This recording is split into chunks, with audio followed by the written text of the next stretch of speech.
Eclesiastés 9:11 dice: me volví y vi debajo del sol, dice Salomón, que ni es de los ligeros la carrera, ni la guerra de los fuertes, ni de los sabios el pan, ni de los prudentes las riquezas, ni de los elocuentes el favor.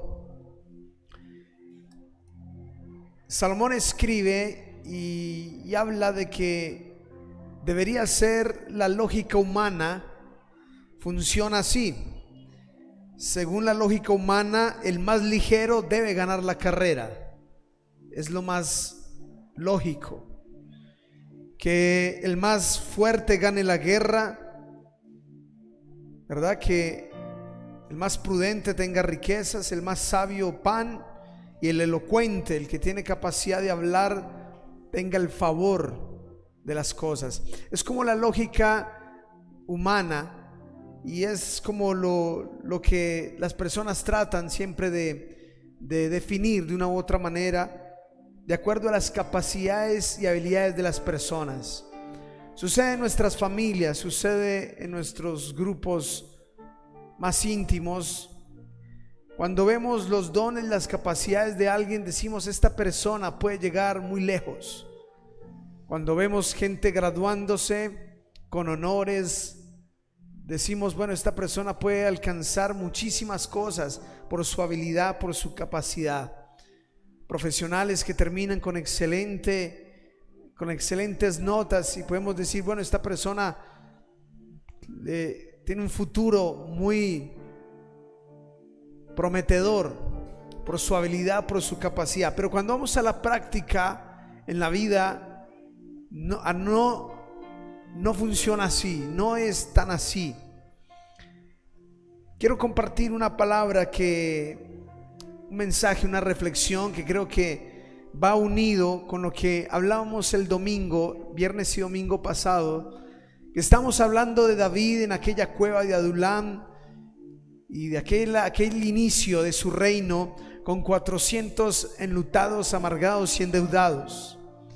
Cuando pensamos en esto y vemos las probabilidades de este ejército, son mínimas.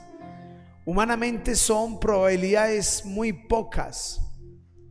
Y cuando usted y yo miramos en la Biblia, a Dios le gusta que no haya tanta probabilidad humana y que demande y exija un milagro para que algo ocurra. Y déjenme compartírselo a la luz de la palabra. Cuando no hay probabilidades, tanta probabilidad humana, la gloria y la honra se la lleva a Dios, porque el hombre no tenía opción. El hombre no tenía ninguna opción de lograrlo, de alcanzarlo. Y si lo hizo, fue solo por el favor, la gracia y la misericordia de Dios. Pensando en esto, quiero que me acompañe a Josué capítulo 6, versículo 20. Allí relata una de las conquistas del pueblo de Dios más épicas, más poderosas, más gloriosas de lo que usted encuentra en la Biblia, y es cuando el pueblo conquistó a Jericó. El capítulo 6, versículo 20 dice: entonces el pueblo gritó y los sacerdotes tocaron la bocina, y aconteció que cuando el pueblo hubo oído el sonido de la bocina, gritó con gran vocerío, y el muro se derrumbó, y el pueblo subió luego a la ciudad, cada uno derecho hacia adelante, y la tomaron. Este es, en resumen, la forma en que Israel conquistó Jericó. Y cuando miramos el contexto, es un contexto bien tremendo, porque el versículo 1 del mismo capítulo 6 dice: ahora Jericó estaba cerrada, escúcheme bien cerrada a causa de los hijos de Israel, nadie entraba y nadie salía. La ciudad estaba cerrada, una ciudad grande, amurallada. Calculan murallas de más o menos 6 metros con 3 metros de grosor. Una fortaleza tremenda con la que tenía Jericó. Y un pueblo la quiere conquistar con un grito. Un pueblo quiere derrumbar unas murallas gritando. Si usted piensa humanamente hablando, esto no tiene probabilidad humana. Que a punta de gritos tumben semejantes muros, no tiene posibilidad, no tiene alguna probabilidad de que eso ocurra. Pero este pueblo que estamos viendo que logró esto, es un pueblo que está caminando en obediencia, está caminando en fe, está caminando por una palabra, está caminando porque Dios les dijo algo y están de una u otra manera obedeciendo. Entonces, si fuese por probabilidades, no tienen ninguna. Si fuese por opciones, no tienen ninguna opción. Pero ellos han decidido creer la palabra de Dios. Ellos han decidido obedecer a Dios. Y en este pasaje y en esta parte específica de la Biblia es donde encontramos cómo se combinan dos cosas que son importantes y que nunca podemos olvidar de la dinámica del reino, del operar, del mover de Dios en la tierra. Lo primero es esa parte, ese ingrediente sobrenatural de Dios. Es eso que nadie espera, pero que Él dijo que va a hacer, y que por medio de gritos tumbó estas murallas. Ese es el ingrediente sobrenatural. Eso es lo milagroso de este pasaje, que no hubo mano humana, sino que fue mano divina la que derrumbó estas murallas. Y usted en las escrituras puede encontrar, en muchísimos hombres de Dios, puede encontrar exactamente este toque sobrenatural. A Pedro, cuando sanó a aquel paralítico, ahí hay un ingrediente sobrenatural.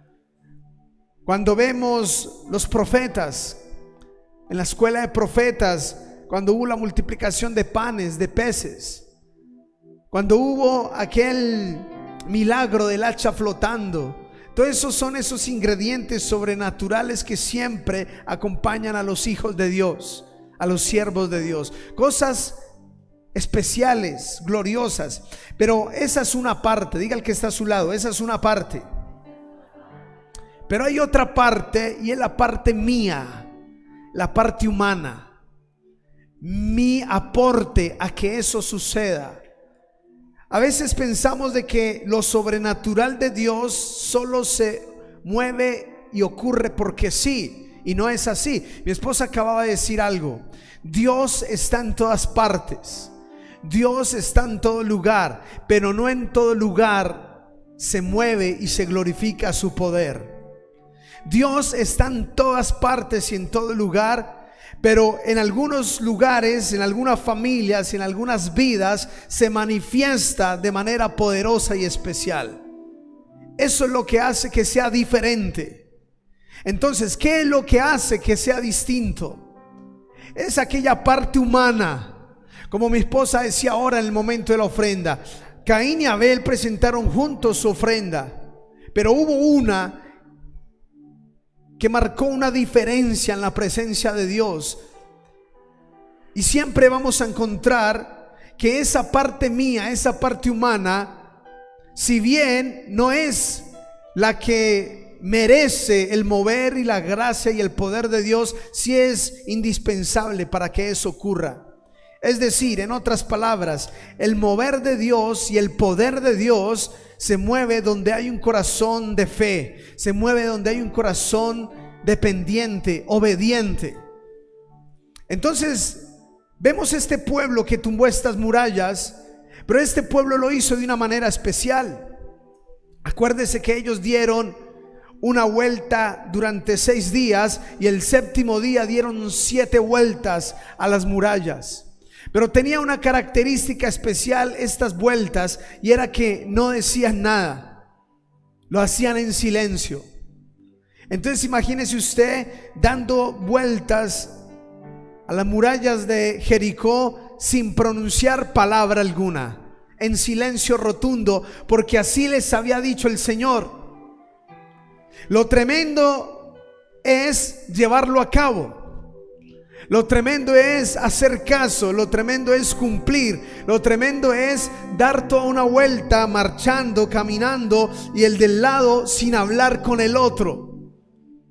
¿Cuántos sufriríamos los que hablamos mucho? ¿Verdad? ¿Cuántos sufrirían los que son callados, vaya y venga? Dieron la vuelta y no pasó nada, pero esos que les salen las palabras por todo lado. Fue un desafío humano obedecer eso. Dios dijo, den las vueltas sin decir ninguna palabra. Y lo hicieron. Y dice, y cuando sea la última vuelta, cuando yo les diga, gritan y van a gritar con toda su fuerza. Entonces yo pienso que ahí fue donde sacaron todo lo reprimido, ¿verdad? Dijo, oiga, no pude hablar por no sé cuánto duraría dando la vuelta, pero se supone que era un pueblo, una ciudad, tiene que ser muchos kilómetros caminando. Y dice, gritaron y aquellos muros cayeron. Entonces hay que agregarle, quiero que piense esto: los muros caen porque un pueblo obediente grita. Los muros caen y el Israel conquista porque hay una plataforma, hay un escenario de obediencia y de fe que no podemos ignorar. No fue porque se pararon ahí y cayeron porque sí. No, esta gente marchó, obedeció e hizo caso, y por eso conquistaron y ganaron. Ahora, cuando la Biblia dice, no es del ligero ganar la carrera, ni del más fuerte la guerra, es porque usted y yo podemos confiar mucho en nuestras capacidades, nuestras habilidades, en nuestra astucia. Pero la vida no se trata de habilidades y capacidades humanas o virtudes humanas. Eso es bueno, pero no es el todo. Especialmente hablando de Dios, lo que más vale es el corazón, no tu habilidad ni tu capacidad. Puedes tener muchísimas habilidades, muchísimas cualidades, muchísimas cosas, pero si no tienes un corazón obediente para Dios, si no tienes un corazón sumiso a Dios, si no tienes un corazón orientado a Dios, difícilmente todas aquellas virtudes, cualidades se pueden ver afectadas. Ahí mismo en Josué capítulo 7, quiero que meditemos en esta palabra. Versículo 2 en adelante. Josué 7:2.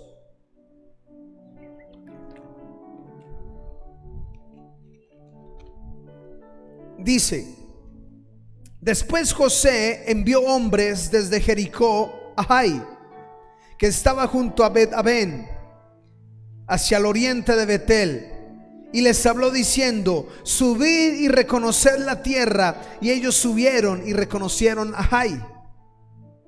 Y volviendo a Josué le dijeron: no suba todo el pueblo, sino suban como 2,000 o 3,000 hombres y tomarán a Jai. No fatigues a todo el pueblo yendo allí, porque son ¿qué? Porque son pocos. Y subieron allá del pueblo como 3,000 hombres, los cuales huyeron de delante de los de Jai. Y los de Jai mataron de ellos a unos 36 hombres, y los siguieron desde la puerta hasta Sebarim, y los derrotaron en la bajada, por lo cual el corazón del pueblo desfalleció y vino a ser como agua. Conquistaron lo más grande, conquistaron las murallas más fuertes, de manera obediente, de manera tremenda, sobrenatural, gloriosa. Conquistaron lo más difícil. Y venía a conquistar Jericó. Después de conquistar Jericó venía Jai. Entonces es como si, vamos a contextualizar, como si hubiese conquistado Bucaramanga y toda el área metropolitana. Y luego dicen: ahora nos falta conquistar Lebrija. Entonces vienen y le dicen a Josué, ¿sabe qué? No mande y no desgaste, no fatigue a todo el pueblo. Más bien mande con 3,000, con que usted mande 3,000 ya conquista ese pequeño pueblo. Y Josué le pareció bien y dijo, bueno, hagamos. Y lo mandó y fueron. Pero cuando están yendo, se encuentran con algo tremendo que es la derrota. Mataron a algunos y los derrotaron, dice la Biblia, en bajada, y fue derrotado y les vino temor porque como algo pequeño los iba a vencer. Fueron derrotados por una pequeñez. Como algo pequeño los golpeó tanto. Y ahí es donde entonces se aplica lo que hemos leído en esta noche. No es de los ligeros la carrera, ni de los fuertes la guerra. Ellos dijeron, con 3,000 lo podemos hacer. Con 3,000 es suficiente lograrlo. ¿Cuántas veces en la vida no vamos hacia algo que ya lo damos por hecho y no sale? Decimos no, a la fija, voy a esto y sale. Y perdemos, fracasamos. Algo que dábamos por hecho, algo que dábamos por coronado, conquistado, se pierde. Esa fue la experiencia que vivió Josué con este pueblo. Pero él entonces entró ahí en una situación de confusión. Dice la Biblia que versículo 6, Josué rompió sus vestidos y se postró en tierra sobre su rostro delante del arca de Jehová. Hasta caer la tarde, él y los ancianos de Israel echaron polvo sobre sus cabezas. Y Josué dijo, ay Señor, ¿por qué hiciste pasar a este pueblo el Jordán para entregarlo en manos de los amorreos, para que nos destruyan? Ojalá nos hubiésemos quedado al otro lado del Jordán. Versículo 10 dice, y Jehová dijo a Josué, levántate. ¿Por qué te postras así sobre tu rostro? ¿Sabe? Frente a una derrota, frente a un momento difícil, frente a una crisis, Josué hizo lo que le decía la semana pasada que no se debe hacer. Preguntó ¿por qué? Y eso no, nunca le pregunte a Dios por qué. Porque ya lo quedamos claro, el domingo el Señor nos enseñó, todas las cosas ayudan a bien a los que aman a Dios, a los que conforme a su propósito han sido llamados. Entonces no le pregunte el por qué ya lo sabemos. Algo va a hacer Dios a través de esta situación, algo quiere hacer el Señor a través de esto, pero el por qué no es lo que me tiene que afligir. Y Josué le metió aquí drama, rasgó sus vestidos, ceniza, que eran señales de confusión, dolor. Y viene Dios y lo exhorta y le dice, ¿por qué te postras así? Le dice, levántate. ¿Qué haces ahí postrado, llorando y preguntando por qué? Él estaba preguntando, ¿por qué me pasa esto a mí? Y tiene unas quejas ahí medio vergonzosas. Dice, nos hubiésemos quedado mejor al otro lado. El otro lado, ¿sabe qué es? El desierto. Entonces, en otras palabras, está diciendo, me hubiera quedado mejor en el desierto y no me hubiera venido aquí a pelear para que me derroten. No está entendiendo Josué. Por eso Dios le dice, ¿qué hace ahí? ¿Qué haces postrado ahí? Levántate. No era lo que Dios estaba esperando de Josué. Y más bien el Señor le dice en el versículo 11, Israel ha pecado y aún han quebrantado mi pacto que yo les mandé. Y también han tomado el anatema y hasta han hurtado, han mentido y lo han guardado entre sus enseres. El problema de Israel en ese entonces era que alguien había desobedecido. Alguien había pecado, alguien estaba mintiendo a Dios, alguien estaba escondiendo el pecado, alguien estaba haciendo lo que Dios no le mandó a hacer. La razón de la derrota no era la voluntad de Dios. La razón de la derrota no era la capacidad del pueblo. Ellos se fiaron de su capacidad. Y vuelvo y le reitero, aquí no interesa ni lo ligero, ni lo fuerte, ni lo sabio, ni lo valiente. Aquí lo que interesa es tu corazón. A Dios lo que le interesa es tu corazón, no tu agilidad, no tu habilidad, no tu fuerza. A Dios le interesa tu corazón. Y cuando miramos pasajes de la Biblia, personajes de la Escritura, como Sansón, ¿de qué le servía ser el hombre más fuerte, el hombre ungido, el hombre que podía con su fuerza hacer tantas cosas tremendas y sobrenaturales? ¿De qué le sirve todo eso si su corazón no era correcto para con Dios? Si su corazón lo tenía más doblegado hacia las Dalilas, hacia las mujeres, que hacia Dios. ¿Y en qué terminó? ¿Dónde quedó toda la fuerza de Sansón? En nada, porque a Dios no le importan los dones, la habilidad, la capacidad, las virtudes. A Dios le interesa es tu corazón. Que le obedezcas, que le ames. Y puedes estar en una cueva, endeudado, amargado, afligido, pero si amas al Señor, Él te va a levantar de manera poderosa, Él te va a levantar de manera gloriosa. No importa que no tengas probabilidades, no importa que no tengas opciones, pero si tienes un corazón correcto, Dios te va a bendecir, Dios se va a glorificar. Dios está buscando tu corazón, no tu habilidad, no tu capacidad, no tu fuerza. Dios está buscando es un corazón. Que tu corazón esté correcto. Israel no tenía el corazón correcto. Y mire lo que dice el 13. Levántate, santifica al pueblo y di: santificaos para mañana, porque Jehová el Dios de Israel dice así: anatema hay en medio de ti, Israel. Escuche bien.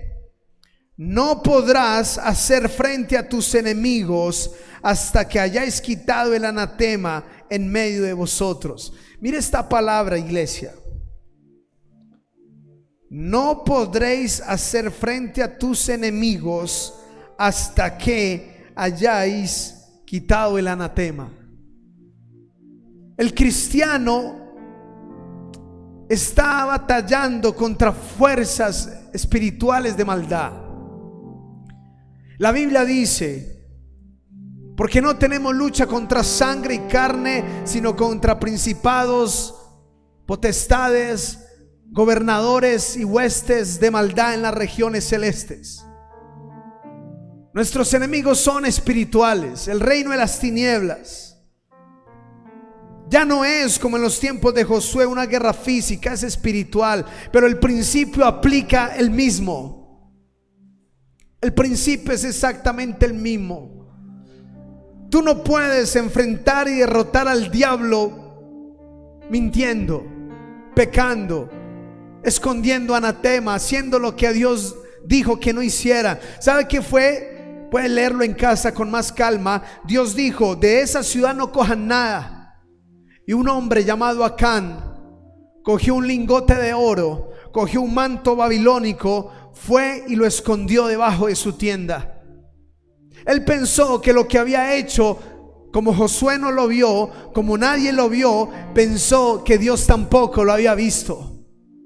Y cuando fueron a la batalla y perdieron, cuando fueron a la batalla y no lograron lo que querían, Dios les dice: en vez de estar ahí preguntando por qué, límpiate, levántate, límpiate, coge tu corazón, oriéntalo a Dios, santifícalo a Dios, conságralo a Dios.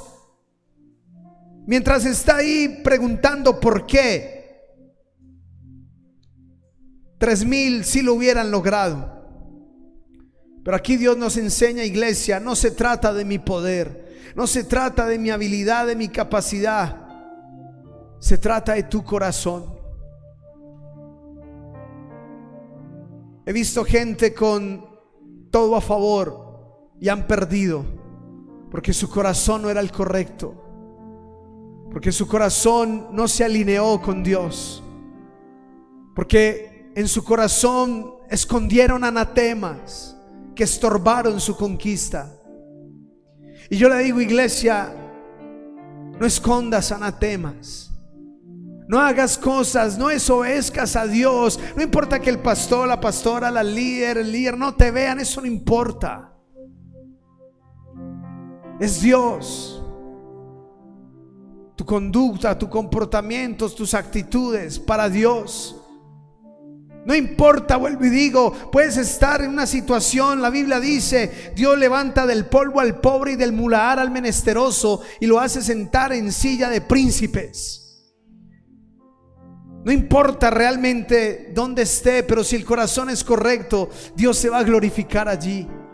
Cuando yo pensaba en estos 400 hombres de David y empezamos a ver el proceso, fueron hombres que empezaron a entender lo que David les quiso enseñar, que la victoria estaba en la búsqueda y en la obediencia a Dios. Entonces no importaba que estuviesen endeudados. Si estaban endeudados no importa, pero si su corazón era obediente a Dios, Dios abriría la ventana de los cielos y derramaría bendición hasta que sobreabundara y la deuda se iba a desvanecer en el nombre de Jesús. No importa que fueran afligidos, que estuviesen en condiciones contrarias, algo haría Dios. Hombres hábiles, pero que perdieron por no tener un corazón correcto con Dios. Saúl, Sansón, el mismo Judas. Y toda la historia está llena de gente que quiso alcanzar en sus fuerzas muchas cosas y al final quizá fracasan porque excluyeron lo más importante, que era Dios.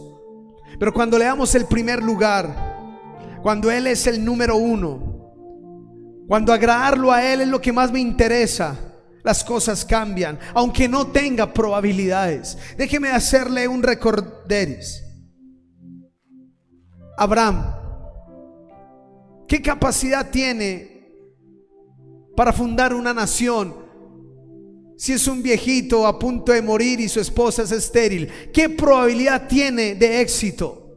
Ninguno.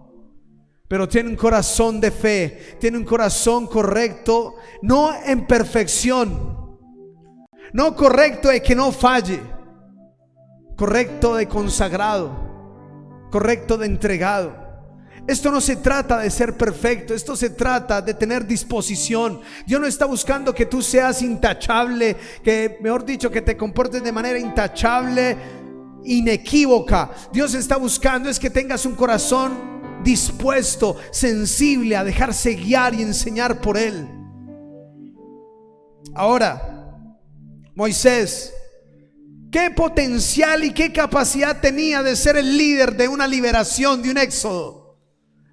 Cuando la Biblia dice que era tartamudo,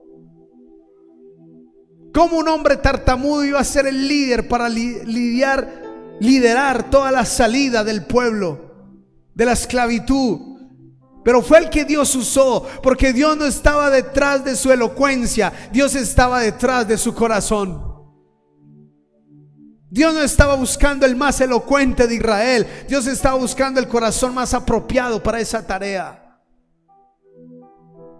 Los apóstoles, cuando vemos los apóstoles, Dios no escogió del Sanedrín a los mejores, Dios no escogió de los fariseos a los mejores, escogió pescadores, escogió recaudadores de impuestos que eran rechazados por la sociedad. Escogió una mujer samaritana que había tenido 5 maridos y el que ahora tenía no era el marido, pero fue a la que usó para que llevara el evangelio a los samaritanos. Porque Él no está buscando tu habilidad, Él no está buscando ni siquiera que seas merecedor. Él está buscando es que seas humilde, quebrantado, obediente. Le diga: Señor, tengo 1000 defectos, pero aquí estoy, haz de mí la persona que tú quieres que yo sea. Y Él puede hacer algo maravilloso en el nombre de Jesús. Fueron hombres defectuosos, con muchos defectos, pero hay una gran diferencia: el corazón. Cuando miramos en la Biblia,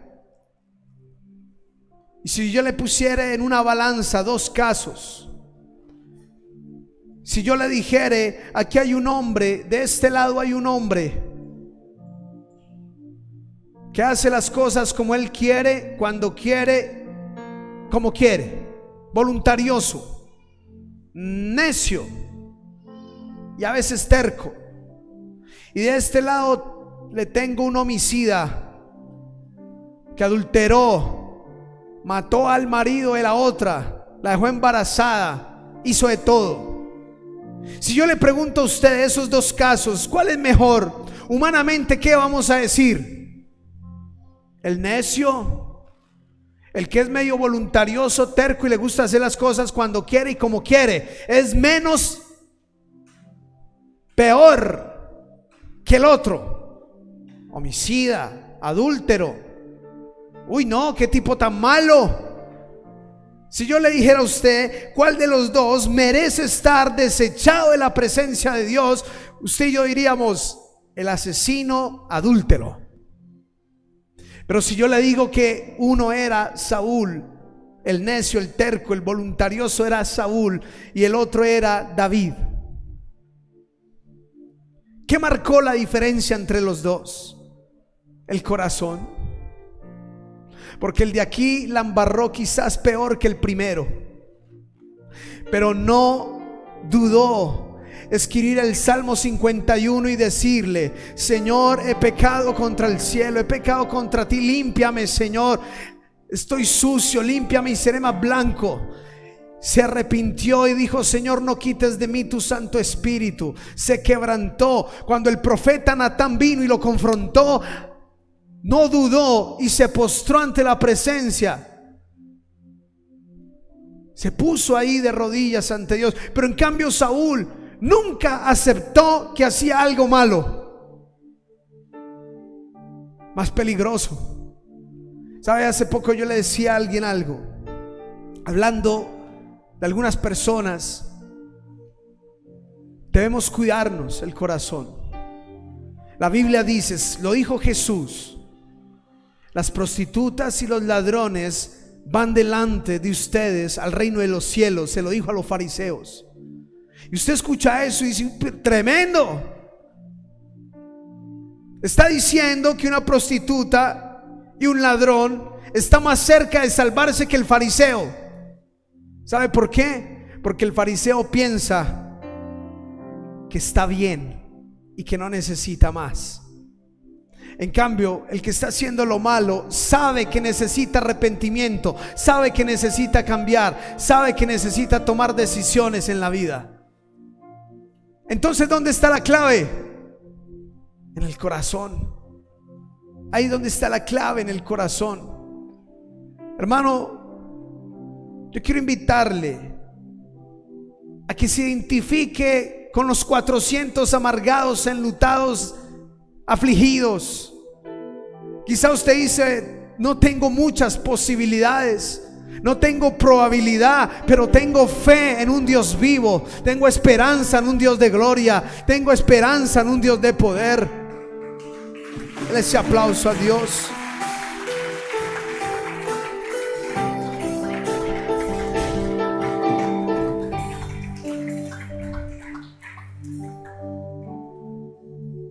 Trabaja en tu corazón. Trabaja en tu corazón. Que si trabajas en tu corazón, Dios se va a glorificar de manera tremenda. La Biblia dice, y se lo dijo a un rey que también fue necio y terco. El Señor le mandó a decir: los ojos de Jehová contemplan toda la tierra para mostrar su poder y su favor para los que tienen un corazón recto para con Él. Los ojos de Jehová contemplan toda la tierra, dice la palabra, para mostrar su poder y favor, no para cualquiera ni para todo el mundo, sino para los que tienen el corazón correcto. No correcto que sea intachable, no correcto que sea perfecto, no, correcto en el sentido de que sabe que separado de Dios nada puede hacer.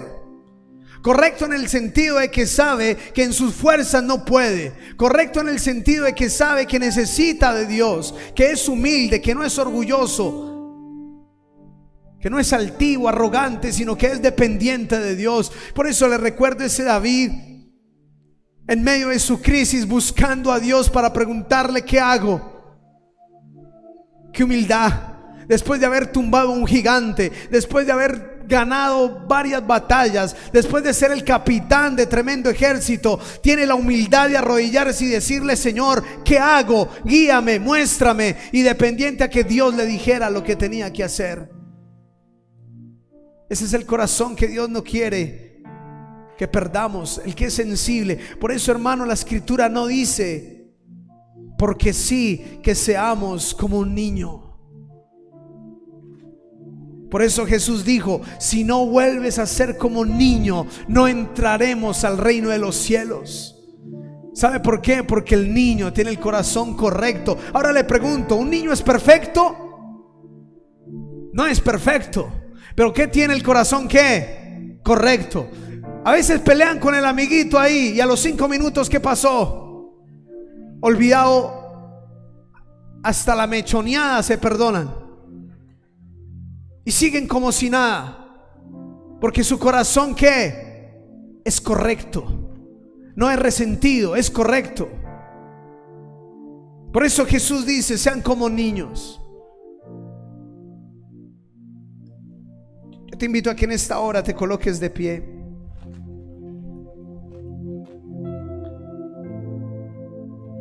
Esta palabra que Dios nos da en esta noche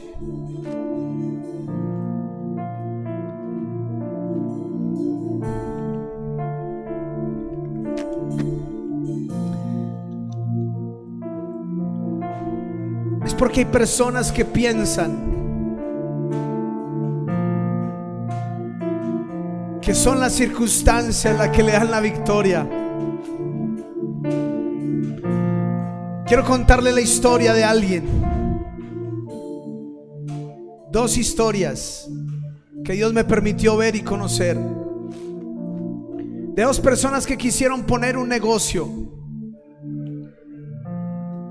Uno pensó en el mejor lugar, en el mejor punto, la mejor ubicación, hizo la mejor publicidad, invirtió en publicidad, el local era lo mejor, el mejor lugar, la mejor condición, todo lo más hermoso. Pero fracasó. El otro quizás no tuvo para hacer lo mismo y tuvo éxito. ¿Y sabe cuál fue la diferencia? Su corazón con Dios. Porque el que hizo todo, invirtió todo, su corazón no era correcto con Dios. Pero el que quizás no hizo igual, hizo poco, hizo menos, pero su corazón era correcto, este alcanzó lo que el otro no. Porque no es de los ligeros la carrera, ni de los fuertes la guerra, ni de los valientes la batalla. ¿Sabe, hermanos? La clave está en el corazón. Si logras descifrar lo que tienes que hacer, vas a caminar de una manera especial con Dios. Yo te invito a que cierres tus ojos.